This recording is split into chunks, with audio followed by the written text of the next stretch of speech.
Well, it is that time of month again when we are here with Jan McNealing and talk about the tips for the garden at this time of the season. So we are actually in a basement, though. We're in an old basement laundry room. But there's a reason, so tell us what it is. There is. There's a lot of things that I've decided to grow the last few years, and we don't have enough light in the house upstairs. So I rigged up this just shop light with just the sunshine tubes in it, the fluorescent tubes.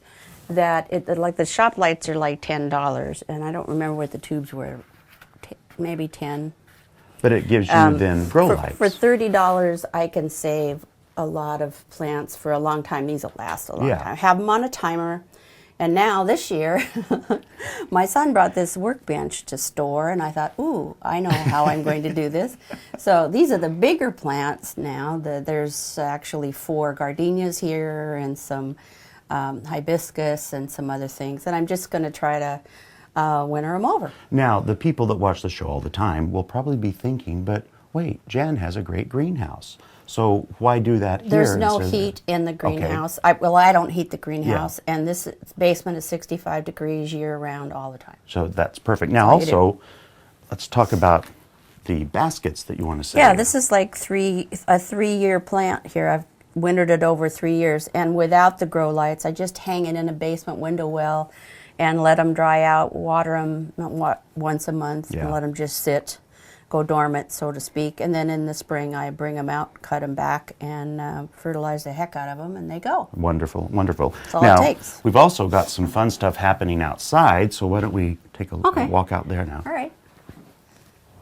So now, Jen, we're actually going to be out here planting some garlic, but before we do that, there was something else you wanted to mention when we were in the basement. About the pots, when you bring them in from outside or greenhouse, make sure they're clean and that it gets the insects off of them that are there, diseased leaves, clean the surface of the pot.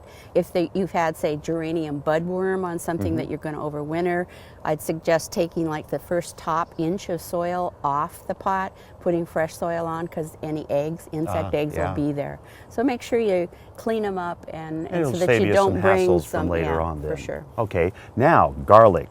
This is a great time of year to plant garlic. It is. So what are we going to be doing here? All you need to do is plant it 1 to 3 inches deep, and here's the cloves are ready to go.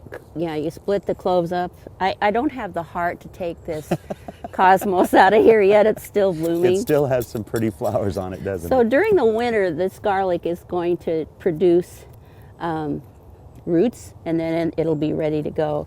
There is a root end to this, the pointy end here with the paper sheath on it, and then this is the root end right here. So that's the end you want to put down, and just put them maybe 6 inches apart. And then they'll grow all through the winter. They'll go all through the winter, and then you can harvest usually in midsummer.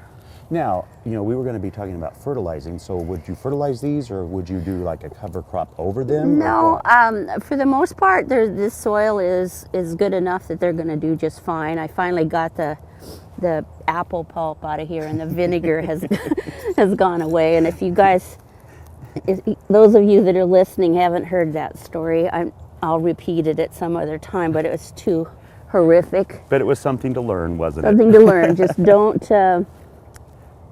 don't put apple peelings in too much quantity on top of your raised beds, because you make vinegar and your tomatoes won't grow. It's really the whole story. But this is a good time of year to do the cover crop. Sure, and that's what I'm going to do on the other beds that I don't put the garlic in.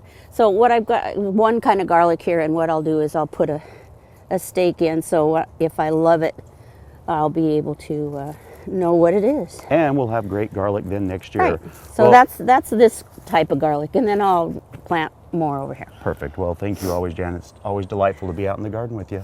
Thanks. See you next month.